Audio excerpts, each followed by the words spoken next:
भाजपकडून तुम्हाला उत्तर मध्य लोकसभा मतदारसंघातून उमेदवारी घोषित करण्यात आलेली आहे। आपली पहिली प्रतिक्रिया काय आहे?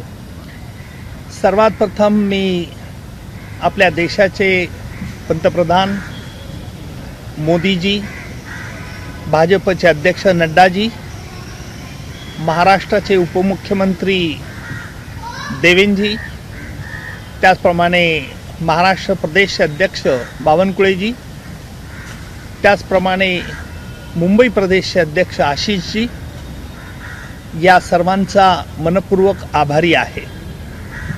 खरं म्हणजे ही माझ्यावर मोठी जबाबदारी आहे याची मला कल्पना आहे। राजकीय क्षेत्राचा तसा फारसा अनुभव नसताना देखील ही एक नवीन जबाबदारी माझ्यावरती आहे। पण ज्या वेळेला मी वकिली व्यवसायाला सुरुवात केली त्यावेळी देखील या मुंबापुरीतच अनेक महत्त्वाचे खटले की जे देश हितासाठी या देशातील सामान्य नागरिकांना एक विश्वास देण्याचं काम मी वकिली माध्यमातून आजपर्यंत करत आलेलो आहे।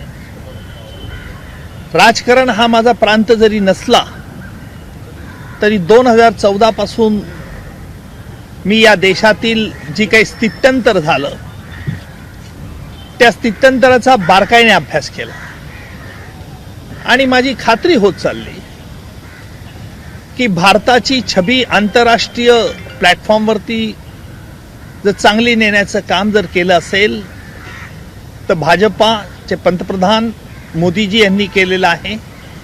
भारताची एक वेगळी छबी संपूर्ण जगात आज आपण निर्माण करू शकलो, याचं श्रेय निश्चित मोदीजी आणि त्यांच्या सगळ्या सहकाऱ्यांना आहे, यात शंका नाही। परंतु कायदा देखील भारतामधला हा महत्त्वाचा आहे। सामान्य माणसाच्या दीनदुबळ्यांकरता एक आधार असावा, या दृष्टिकोनातून देशाची सुरक्षितता आणि सार्वभौमत्व हे कसं अबाधित राहील हे लक्षात ठेवूनच मला भाजपमध्ये प्रवेश करावासा वाटला आणि म्हणून आज मी मुंबई मध्य उत्तर याचं प्रतिनिधित्व करण्यास सज्ज झालो। आपल्या माध्यमातून मी एवढीच सगळ्यांना खात्री देईल की या मतदारसंघाचं प्रतिनिधित्व यापूर्वी देखील स्वर्गीय मनोहरजी जोशी यांनी उत्कृष्ट प्रकारे केलेलं आहे, रामदासजी आठवले यांनी केलेलं आहे, तरुण पूनमताई यांनी देखील केलेलं आहे आणि त्यांनी या मतदारसंघाचे अनेक प्रश्न संसदेमध्ये उपस्थित केले होते आणि त्या दृष्टिकोनातून देखील ही एक चांगली परंपरा लोकशाही सुदृढ होण्याकरता त्याचं मी पालन करेल एवढीच ग्वाही देतो। त्यामुळे राजकारणात कशा रीतीने पावलं उचलायची, कशा रीतीने शतन चाल खेळायची या उद्योगात मी अजिबात पडणार नाही।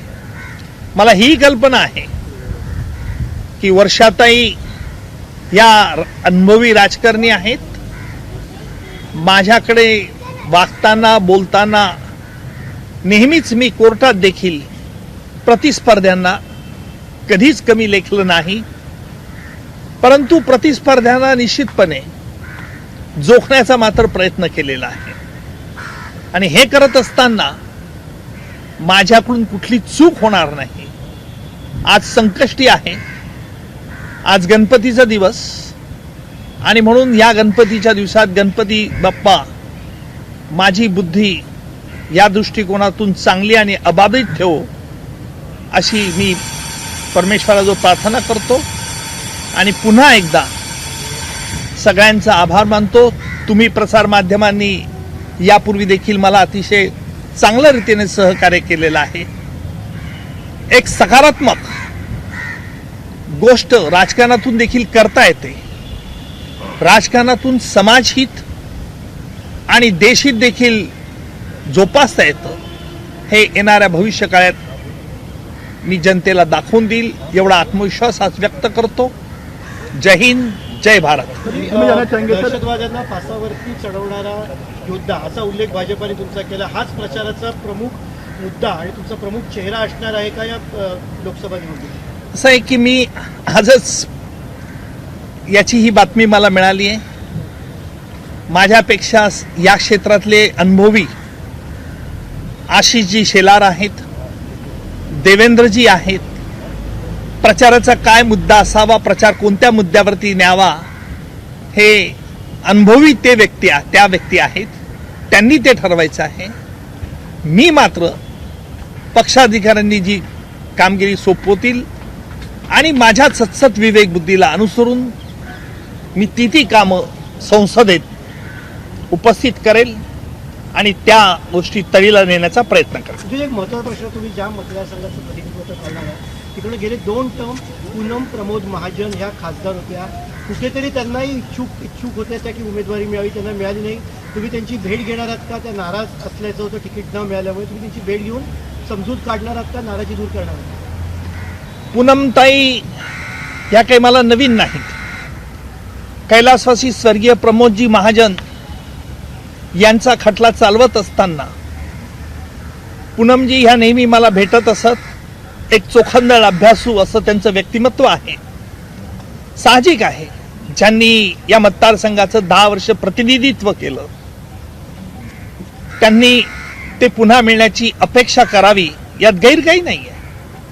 त्यामुळे मी निश्चित या मतदारसंघाचे काय ज्वलंत प्रश्न आहेत ते प्रश्न कसे रीतीने सोडवता येईल याकरता त्यांच्याबरोबरही मी चर्चा करेल.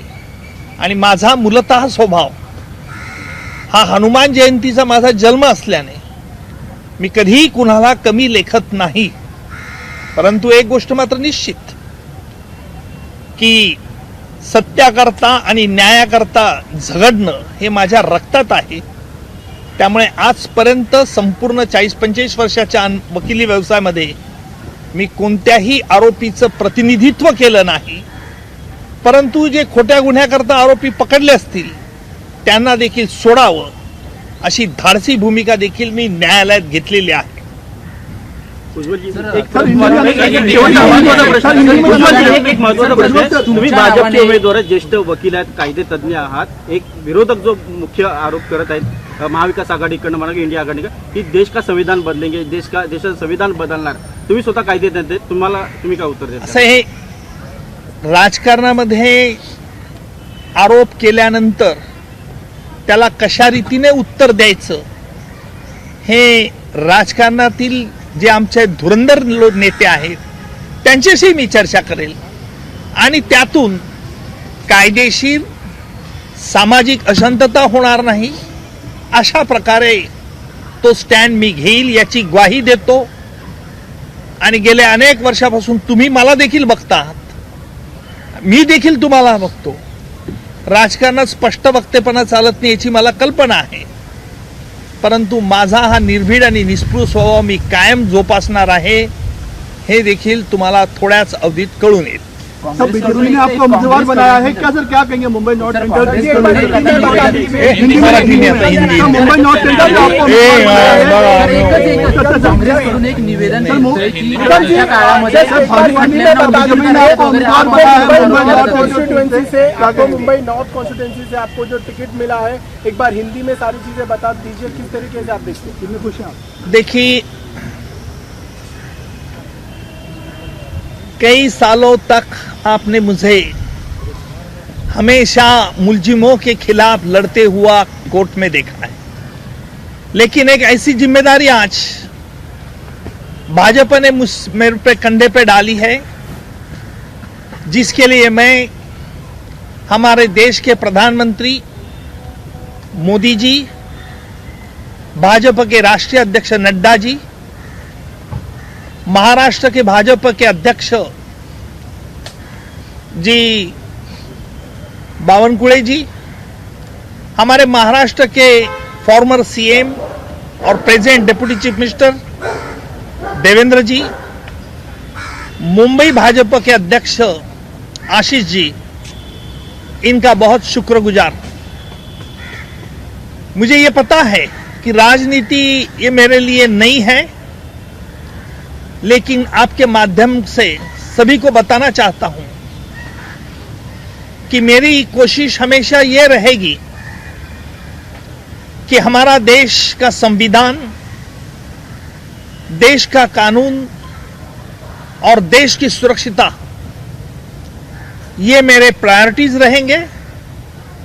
और ये प्रायोरिटीज के लिए मैं ये जरूर करूंगा कि जो हमारे संसद में इसके लिए क्या सवाल उठाए सकते हैं, क्योंकि मैंने इस बंबई में कई ऐसे संगीन मामले चलाए जिससे राष्ट्र हित का एक तार जुड़ाई थी। मैंने ऐसे कई बातें देखी भी है और अनुभव भी किया है कि उससे मैं कहता हूं कि कानून ये श्रेष्ठ होना चाहिए, बलवान होना चाहिए, लेकिन आम आदमी पर कोई इंजाम नहीं आए। इसके लिए कानून, क्योंकि हमारा भारत का कानून का एक बहुत बड़ा अहम प्रिंसिपल है, 100 गुनहगार छुड़ गए तो चल सकता है, लेकिन एक निर्दोष को सजा नहीं होनी चाहिए।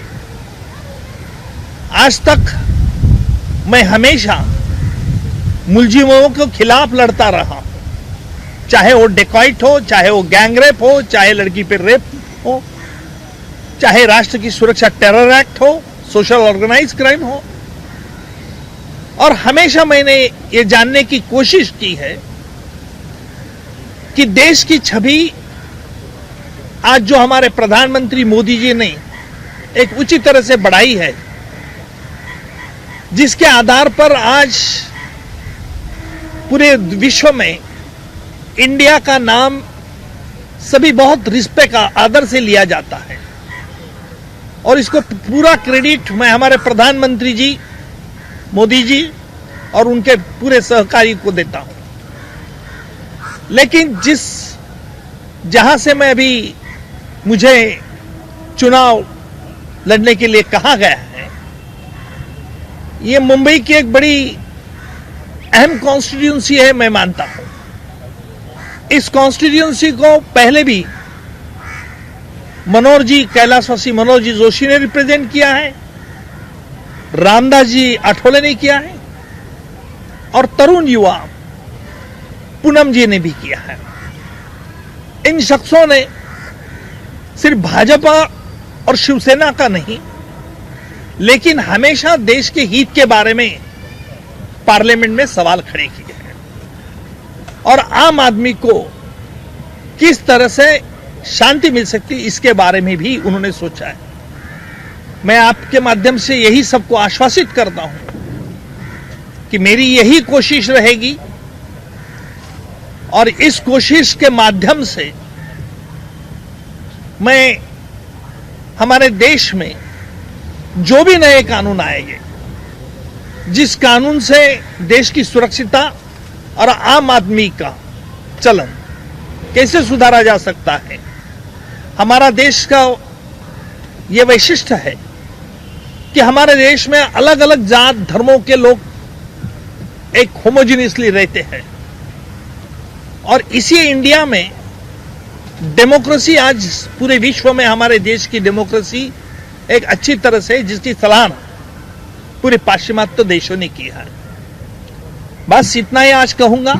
आगे चल के आपको भी विनती रहेंगी मेरी कि आप भी मेरे अच्छे कामों के लिए, जिसे मुझे मेरा हौसला बुलंद रहेगा, ये कीजिए। कोई ऐसे पॉलिटिक्स में नया होने के कारण कोई ऐसे आड़े टेढ़े सवाल मत पूछो, क्योंकि हमेशा गुनहगारों के खिलाफ लड़ता हूं। वैसी मेरी जबान बहुत कड़वी है, आपको पता चल ही जाएगा। तो पूनम महाजन से आप मिलेंगे क्योंकि नाराज हो सकती है क्योंकि उनको सीट नहीं मिला है। पूनम जी और मैं, हमारे संबंध बहुत पारंपरिक है। प्रमोद जी की हत्या होने के बाद 10-15 साल हो गए। पूनम जी, पंकजा मुंडे मुझे हमेशा मिलते थे। कोर्ट में बयान देते समय बहुत अच्छा वक्त उनके साथ मैंने गुजारा। पूनम जी का होमवर्क भी बहुत पक्का रहा है। मैं जरूर पूनम जी से मिलूंगा, और पूनम जी ने 10 साल इस कॉन्स्टिट्यूशन को रिप्रेजेंट किया है।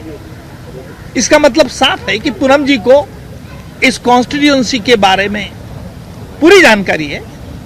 मैं उनसे सलाह मशवरा करूंगा और उनकी राय भी मैं जरूर लूंगा। सर, आपके सामने वर्षा गायकवाड एक अनुभवी नेता कायदा है मंत्री और हा आप किस उत्तर तरह मध्य से आप मुंबईतून देख रहे असणार आहे का? काय म्हणता? येणाऱ्या सरकारमध्ये भारताचा कायदे मंत्री हे उत्तर मध्य मुंबईतून असणार. एबीपी माझा, उघडा डोळे बघा नीट.